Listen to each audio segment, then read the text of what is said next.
Maybe big data has gotten too big. Whether you're a B2B marketer or a consumer brand, your data needs to be viable, relevant, and accessible so that Stirista can help you retain customers, acquire customers, and make it personal. Welcome to the Marketing Stir podcast by Stirista, probably the most entertaining marketing podcast you're going to put in your ear. I'm Vin, the producer here at Stirista. The goal of this podcast is to chat with industry leaders and get their take on the current challenges of the market. And we'll have a little fun along the way. In today's episode, Amy Smiley, VP of Marketing at PR84 Lumber, chats with us about how an omnichannel approach serves many markets, proving that traditional marketing is still strong. Give it a listen. Ladies and gentlemen, welcome to another episode of Stirista's The Marketing Stir. That must mean it's me, your host, Vincent Petrofessa, the Vice President of B2B Products and Partnerships here at Stirista. It is so good to be talking to you. This episode is coming out on a special day, my birthday. The big 4-5. Yeah, I just gave you my age. Who cares? I don't care. You know, I'm doing okay. Some of my friends, they're not doing great, just based on the way they look. I'm kidding. I love them. I love my friends, if you are listening, who are also 45, class of 96, Portchester High School. Woo, all right. Ladies and gentlemen, it's a good day. It's to be talking to you. Also, let's talk about Stirista just for a few minutes. That's it. We don't talk about ourselves that much. We are a marketing technology company. We own our own business-to-business data and business-to-consumer data. And then we have the technology that helps companies reach that data for customer acquisition to get new customers through our email sending platform, through our DSP, connected TV display. Email me at vincent@stirista.com. Boy, are you using that email address. Is it always for the reason I ask? No, it's not. But it's okay. Email me. Wish me a happy birthday. Why not? I only get one day. That's all. And then it's back to reality. Also, another special person. I say it all the time. My favorite CEO. I think it's AJ and the person who is the CEO of Patagonia, because I think they donate all their proceeds. Ladies and gentlemen, my co-host, Mr. AJ Gupta. What's going on, AJ? Hey, Vincent. Thanks for that warm introduction. Yeah, it's been good. I've been traveled all over India and then California. Got to meet the India team. Spent some time with our employees there. First time after COVID, we had a little retreat, but it's been pretty good. I'm just adjusting to the time difference now, since it was a 12-hour time difference. Yeah, I had not so much of a time difference, but 6-hour time difference when I was in Denmark, and it took a few days, especially for my kids. It took them a little bit of time, but the big 4-5, AJ. You know, you have some years to go before you get to there. So that's right. Looks like we might have a combined 4-0 and 4-5 party at some point. Oh yeah, we should. You're the big 4-0 is next year. We got to blow that out, ladies and gentlemen. Have a good time there. But yeah, do I feel 45? People ask me. I sure do. Yeah, I'm currently in physical therapy because of my sciatica nerve every early Tuesday morning. So that's where I'm at, people. I don't know if you're also at that, but we share here on the Marketing Stir. So I'm currently, shout out to Fusion Physical Therapy. They take care of me every other Tuesday early in the morning. And then I start my day after getting my sciatica worked on. So yeah, 45, it's not great, I got to tell you. But anyway, what is great, ladies and gentlemen, is this next guest. I am so excited to be, the person, you're going to love her. I felt like I've known her for a long time, and we haven't even met in person. We'll change that. But the company, it's a company unlike any other company that we've had on thus far. We try, people, to get you, some new and exciting guests who you want to hear from. And we're excited to have her. Ladies and gentlemen, she's the Vice President of Marketing and PR at 84 Lumber. Check them out, 84 Lumber. Amy Smiley. What's going on, Amy? Hey, how are you? Happy early birthday. Thank you. It's Yeah, I was waiting. I don't know if anything. I was talking to my wife. I'm like, what are you going to do for this one? She's like, oh, it is a special one. I'm like, sort of. There's 40, there's 50 right in the middle, but why not? Why not? But I'm happy to having you on the August 15th episode. Love it. It's what have you been up to, Amy? I haven't talked to you in a while. Oh, so busy. 84, we're rocking and rolling. We're opening new stores, new component plants. So we're in the heart of it right now. I So love it. I love it. Well, so let's get into a few questions, Amy. The people would love to hear, as well as ourselves. 84 Lumber. Talk about what 84 Lumber is, and then talk about your role within the organization. sure. So 84 Lumber was founded in 1956. We are a second generation family owned company. We're currently owned by a female, so we're a woman owned business, which proud to say and share with everyone. Which is also very unique in this industry, the building materials industry. It's a very, male dominated field, obviously construction. So, we're proud to represent that. So we are the nation's largest privately held building material supplier. So we provide materials to build the United States. So, homes, new constructions, primarily where we do a lot of our business, apartment complexes, real estate development, all of that, we all need building materials. So we have been in this industry for nearly 7 decades. So great history. We last year ended our revenue at 8.75 billion. So we are a very large company.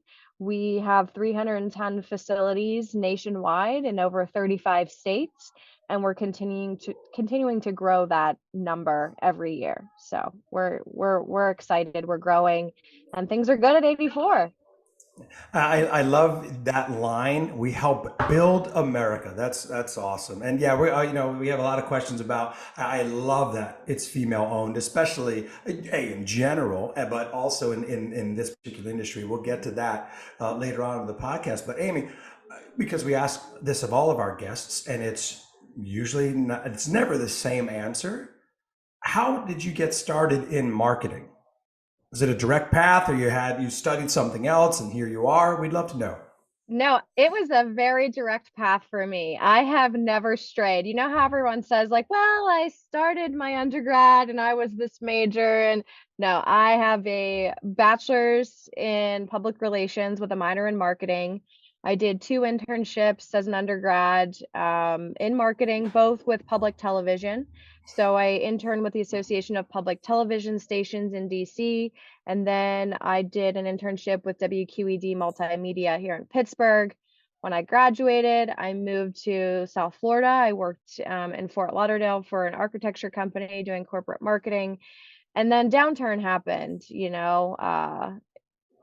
around 2010. I'd been there a couple years, decided to move back home. Pittsburgh area is my home. And then I went back to school for my master's in integrated marketing communication at West Virginia University. And then, worked for the federal government. I worked for General Nutrition Centers, GNC. You guys all know that brand. It's also a Pittsburgh-based company that's been around for over 80 years and headquartered in Pittsburgh. So a lot of people don't know that either. So work there, and then made the transition over to 84 Lumber. It's almost been 8 years. So it's been a great journey and a great path for me. Amy, tell us a little bit about how competitive the lumber industry is, and how does your marketing separate your Lumber 84 from other companies in the industry? Sure. So we're a little bit unique, as in we are a dealer, a distributor. A lot of people think, oh, your competitor is a Home Depot and it's a Lowe's. Well, yes, some of it is. They do sell to the professionals, and we do all of our stores are open to the public, and you can come in and you can get your building materials. We don't have the same type of SKUs that a Home Depot or a Lowe's do. We have our showrooms, but our showrooms are really meant for kind of that contractor, that builder, that remodeler that's coming in and getting stuff that they need for the job site. So you won't see aisles and aisles of, products that a Home Depot or a Lowe's has. So our main competitors are other dealers in the space. So selling directly to those national home builders, the large regional builders, like in each of your markets, you have your particular companies, they're building developments, right? And those vary by region and by market. And then our custom home builders. So those people who are building those beautiful, maybe they're only building 5 to 10 custom homes a year, but we're supplying those materials for that. So that's a little bit just understanding kind of who our customers are. And, I think what really sets us apart from the competition is our focus on digital marketing, social media. We are kind of like the first ones on the scene in this market, and it's still really kind of people are just still kind of getting on board in the building industry on what's digital marketing, what's social media, and how does it help my business. It was a real struggle in 2016 when I came over, and I'm like, okay, we're going to do all this stuff on Facebook, and everyone's like, why would we do that? Our customers aren't on Facebook. Fast forward to where we are today, everyone's on there. And so I think that's really what's kind of set us apart. Also our PR initiatives, really continuing to tell this 84 Lumber story. It's such an amazing story. It's a entrepreneurial, our founder, started this in 56, and to see where it was a cash and carry lumber yard, to see where it is now as an over $8 billion company, and nearly 7,000 employees that we have. I mean, it's really quite the American success story. Within the digital and online spectrum, are there specific channels that are or websites that are working particularly well? And then outside of that, are there any other strategies that you're using to market as well? So we try to just be on the cusp of everything that's new. Not from an advertising perspective, but like Threads, right? So last week it was all about Threads, and we created an account, and what's our voice going to be on there? And so that's been fun.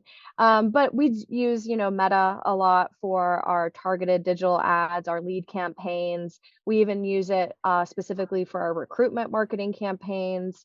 So, we're dabbling in everything, and the data has been really fun to dive into, and seeing that traffic to our website and seeing how all of our SEO is performing. And really that's our bread and butter. We've done some YouTube advertising, which has been great. Pinterest advertising also. So we're always up for new ways to market our brand. And Amy, I wanted to focus on that because, like I said, like you said before too, I think, 84 Lumber is standing out in a variety of different ways, right? Like you said, female owned in a business where you think lumber, right? You think construction, you think just like, big men, right? Carrying stuff and all that. Not only that, but the fact that you are so digital heavy in an industry where you wouldn't think would be so digital heavy. Talk to us about those differentiators again, right? Female owned, really heavy in digital, changing the game in that way. I'd love to hear your thoughts about that. Yeah, I mean, digital again is super important, but it is important for me to talk about that we do take an omni-channel approach, and we have to take an omni-channel approach because, I think traditional is not dead, and it does serve certain markets that we're in. We're in a wide variety. We're in Dallas, Texas, but we're also in like rural West Virginia. We're in Kentucky. We're in, upstate New York, Western New York. So every market is different, and we have to look at it based on what our goals and objectives are, right? Some stores really want that foot traffic because they don't have a lot of housing starts. So maybe they don't have as, truckloads going out to job sites, right? But they still want to move products. So we have to think about targeting those remodelers, or, the contractors that are, doing one-off jobs, and how do we make them know that they can come into our stores. What's really been fun and a different approach that we've taken is partnering with influencers on social media. And so I think last year we partnered with over 30 different influencers, and really making sure that, one, we're showing diversity, right? Not all of our influencers are the same. I think that's really key. A variety of different projects that they're working on, and showing, the process of going into the store, ordering the materials, seeing it delivered to a job site. And a lot of people are like, oh my goodness, I didn't even know I have a 84 lumber in my area, but they follow this person on social media. So it's been really interesting to see that evolve. And if you look at how we started originally working with influencers to where we are now, and their reels content, and how it then goes over to TikTok and just different platforms, and how can we repurpose things, even like I talked about using Pinterest. So a lot of that influencer content has been really good for our Pinterest advertising also. Oh, that's amazing. I have been looking at Pinterest even more because we just bought a place. Yes. My wife and I, so we're like, oh, we gotta decorate this thing. And my wife's like, see what moves you. I'm like, what moves me? And so I'm just looking at all these different things on Pinterest to be like, okay, this is my style, I suppose. So yeah, I love that. I love that. Let's talk about something that only two other guests on our podcast got to be a part of. And that is a Super Bowl commercial. In 2017, 84 Lumber did a Super Bowl commercial. What was that experience like? And talk to us about like afterwards, right? How does one get, a 90-second commercial, or what is it, 30 or 60 second, to then come to the website and learn more about 84 Lumber? Yeah, what a wild ride, let me just tell you. So yes, we did a 90-second Super Bowl commercial in 2017, which not very many brands do a 90-second commercial. So that already set us apart. Also, producing and creating a 90-second commercial, that's a lot of work, right? I mean, and what the goal was. So we wanted to make a splash. We wanted to do something unique. We wanted it to not just be about lumber. We wanted it to be about a message. And that message was, come and work here. The will to succeed, is always welcome here. And so there's so many doors of opportunity. So there was a door, like, if you get the chance, go on. It's still on our YouTube page. You can watch it. There's the 90-second, and then it's basically like a short film. We actually ended up making like a 5-minute video. So you can watch it. It's called The Journey. So I won't give too much away, because I think people will really, enjoy watching it. And it was controversial. It still pops up every year in Ad Week and all these things about top most controversial, Super Bowl spots. So it was something unique, something different, unexpected from a brand like 84 Lumber. And it was a huge learning experience for me. Obviously, I've never done a Super Bowl commercial. We worked with a great agency partner, so they really helped guide us. But, it was quite the undertaking. And, like you said, once it launched, all these people were going to the website to finish the journey. There's a lot of, again, going back to the controversy, like, it shows the wall, right? We all know what the wall is. And so the network didn't want us to show that. So then we had to drive people to see the full spot. So you can Google it. It's out there. We did a lot of PR, a lot of press afterwards. Definitely we're fielding a lot of phone calls, emails, messages on social media about it. But it did what we wanted to do. I mean, people were talking about us. We got that more national exposure, like, who is 84? And people were Googling us. And, we wanted the next generation to know who our company is, what we stand for, and hey, come and work for us. So it's been great. Speaking of nationwide marketing, and I know you have 300 plus locations of stores as well. So how do you balance promoting individual Mhm. stores versus creating a nationwide marketing message? Yeah, that's a great question. And it all comes down to my team and how we kind of have our roles and responsibilities divided up. We have people on my team that are dedicated to working one-on-one with those stores and making sure that those needs are met because every need is different in each market. Um, but a lot of it goes back to that national presence and like what are we doing from a brand perspective and some of our PR initiatives. We just had an article in the Wall Street Journal featured on Maggie and talking about our business and kind of her journey and her path. So we want to make sure we're hitting the national publications, that national reach on a digital level, but then also how are we helping each region and each market, and then all the way down to that individual store where maybe they're sponsoring something local in the community or we're doing a donation or something philanthropic in that area. So we want to make sure we're hitting all of those touch points each and every day. Awesome. And then, you're probably the first person we've had on this podcast, and we've had over 150 guests in from a lumber and building industry standpoint.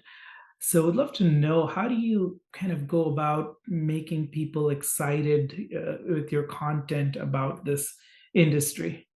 Mhm. Yeah, content is king here. And I think a lot of it goes back to talking about our people because one, we're a family-owned company. Yes, but we're all like a family here. I have these amazing connections with associates all over the country and sharing those stories. I mean, if you go on our YouTube page, we have profiles of associates in a wide variety of roles and responsibilities and jobs. We just featured a female co-manager of a store up in Millersport, New York. And she's a single mom of two. And like she comes in every day and gets the job done at 84 and just showcasing that it just brings more authenticity to who we are. We're not just this big giant company. It really does feel like a small family-owned company. Just the way that we do business and the associates that work here and the relationships that we have with our customers. I think, not always talking about revenue and all of these other things. Like, let's get down to the heart of it and who our people are. And that's really how we approach it.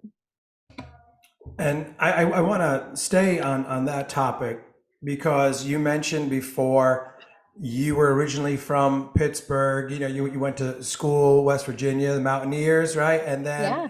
you are back. And I, knowing you and talking to you before, and talking to a lot of people from Pittsburgh, there's that Pittsburgh pride. It really is. Like I just met someone a couple of days ago, and they were really like just talking about all the industry. So 84 Lumber is headquartered in 84, Pennsylvania, right? So being from Pittsburgh, what is it like to work at a company in your hometown area?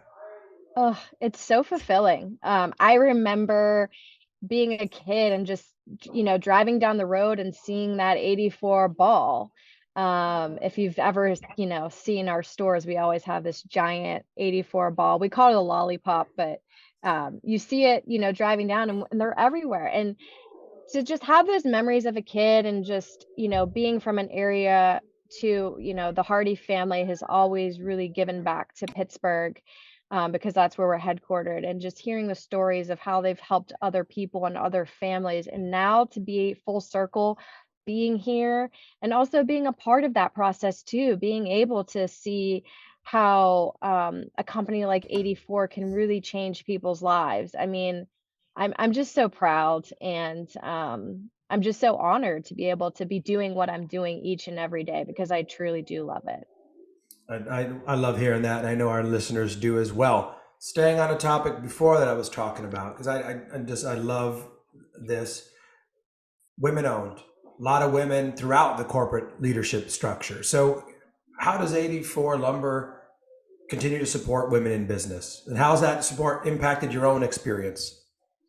Yeah, so we actually have a division of our company. It's called WBE, so Women Business Enterprise. So they're tasked with working with other women-owned businesses, kind of working with other minority groups as well, and they're fantastic. Also, going back to the social, we've been really focusing a lot. There is a Women in Construction Week in March. We did a whole campaign around that. Women's History Month also, great content, shedding a light on that division that I just talked about and who are some of our key customers that we've developed relationships with.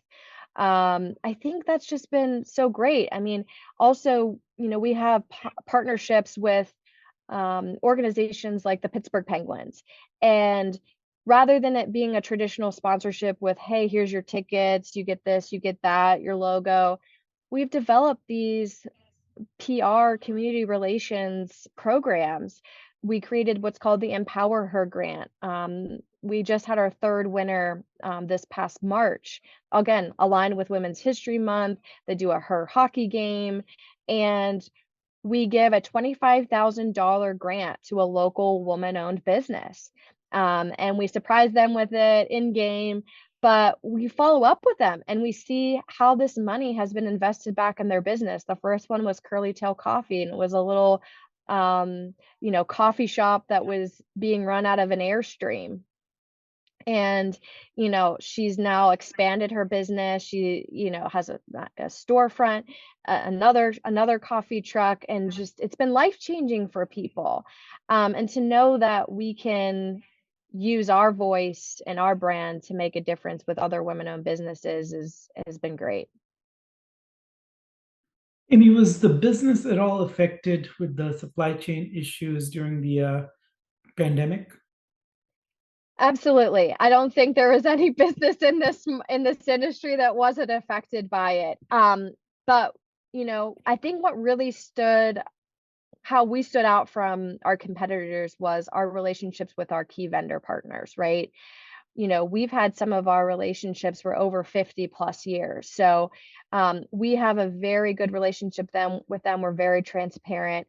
And it did, change kind of how we marketed, right? Because we didn't want to push certain products or things that maybe had, a 3-month lead time. So we had to be a little bit cautious of that. But I mean, 2020 was a really good year. I mean, the last 3 years have been just phenomenal for us. And I think we don't tell our customers no.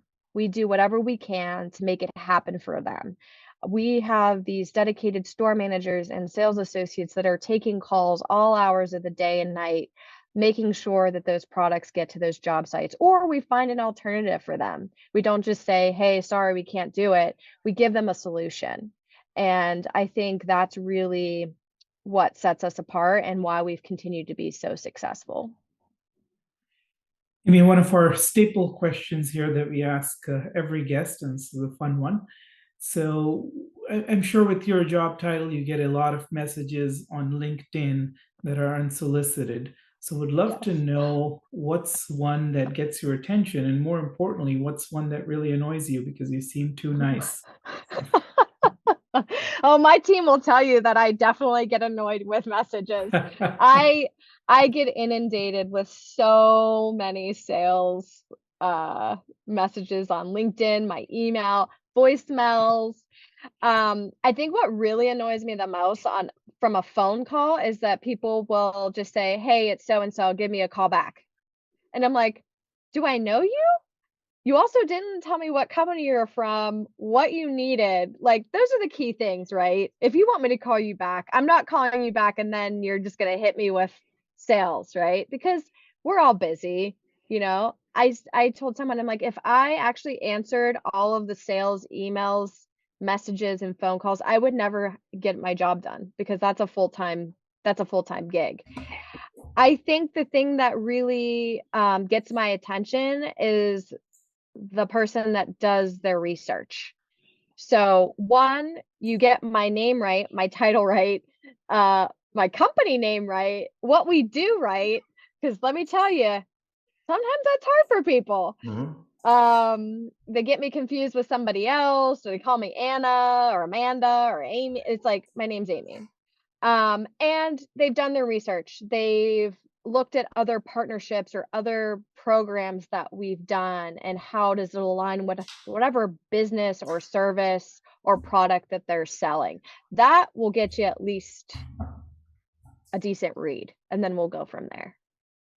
I love, yeah. How do you get Amy wrong? Like, come on, it's 3 letters. That's insane. And that's such a sneaky little tactic where you're like, hey, it's Bill. Give me a call back. You're like, Yes. do I know Bill? Like, is this that might work on me? Where I'm like, wait, is that like my son's pediatrician? Like, or I'm like, what's Exactly. happening? It's crazy. So, Amy, let's get to know you personally here. We like to get to know our guests. Yeah, Pittsburgh, right? So Yeah. I've never met a person from Pittsburgh who's just not like a diehard sports fan who's always donning the yellow and black. Yeah. And so talk to us about, what you like to do in your spare time, some of your hobbies on the weekend. What are you doing? Well, I am a proud mother of 2 kids. So I Mhm. have a 6-year-old daughter, Sloan, and I have a 1-year-old son named Hayes. Nice. So a lot of my hobbies, activities, free time is very focused on them. And my husband Matt, and we do a lot of things as a family. So whether that's short trips, long trips, and spending time outside, especially now in the summertime, it's so nice. Go boating and going for long walks and just really get the kids active because we like to be active. So, but yes, we've went to several Pittsburgh Pirate games already this summer. We'll do some Pittsburgh Penguins hockey, and of course, the Pittsburgh Steelers. Come Those on. terrible towels. Oh my goodness. Yes, yes, it's I, amazing. I'll tell you what, I went to Pittsburgh to see the Giants play the Steelers. This was maybe 6 or 7 years ago. The Steelers won, but it was around the holiday time, and it was like Hmm. this big like outdoor fair, and it was Prementi Brothers, right? We did Yes. all that, and the people from Pittsburgh were just so welcoming. Yeah. They're still friends that we have that we met out there, and yeah, they're diehard about their sports. It's great people. Always love going into Pittsburgh. I don't like when we play the Penguins because I'm a Rangers fan, but Uh, that Crosby kid, my goodness, but yeah, but that's awesome. Yeah, I'm in the same boat. We have two small kids. We're always busy. Bring the family to New York City, especially around the holiday time. It's a fun yeah. time. I actually just went to a Penguins game at Madison Square Garden this year for the first time. Nice. Yeah, We we took it. lost. We lost like 6-0. So, You know, You know what's crazy, Amy? I think I was at that game. oh I my think I was at that gosh. game. It was in March. Yeah, yeah, I think so. I go to about 6 or 7 a year. AJ had his first Rangers experience, right? AJ, what was that That's like? right. The New I, York Rangers. I think it was 2 years ago. Oh, 2 years ago. Yeah, there's nothing Or like it could have been Madison Square last Garden. year, actually. I can't remember. Yeah. Yeah, MSG. There's nothing like It it. was It's such a fun experience just to be able to be there and see, your crowd. It was great. I'm yeah. glad we won, even though we lost. Even though, yeah, so you had to hear our song when we score a goal Yes. 6 times. Hey, hey, hey. I love it. I love it. Amy, a parting thought, any words of wisdom that you'd like to part with our guests, any experiences that you want to share? The floor is yours as we end the podcast. Sure. I think, from a marketing standpoint, what a great career because you can work in any industry. And I think, a lot of times we go to what's safer, to industries that we know. For me, coming to 84 Lumber, I didn't know anything about this industry. I really came in with no knowledge, and it's been such an amazing experience. And I would say be curious, don't let your fear hold you back. If you see a company and it's something that you're not familiar with, you can learn that. Your marketing skills can apply to any industry, so don't be afraid, and that's my advice. I love it. I love it. Amy, thank you so much for spending some time with us. We really appreciate it. Check out 84 Lumber, 84 Lumber, ladies and gentlemen. That's Amy Smiley, the Vice President of Marketing and PR for 84 Lumber. That's AJ Gupta. I'm Vincent Petrofessa. This has been another episode of The Marketing Stir. Thank you so much for listening. Keep on coming up to us and telling us how much you love the podcast. We appreciate it. Thank you and have a great day.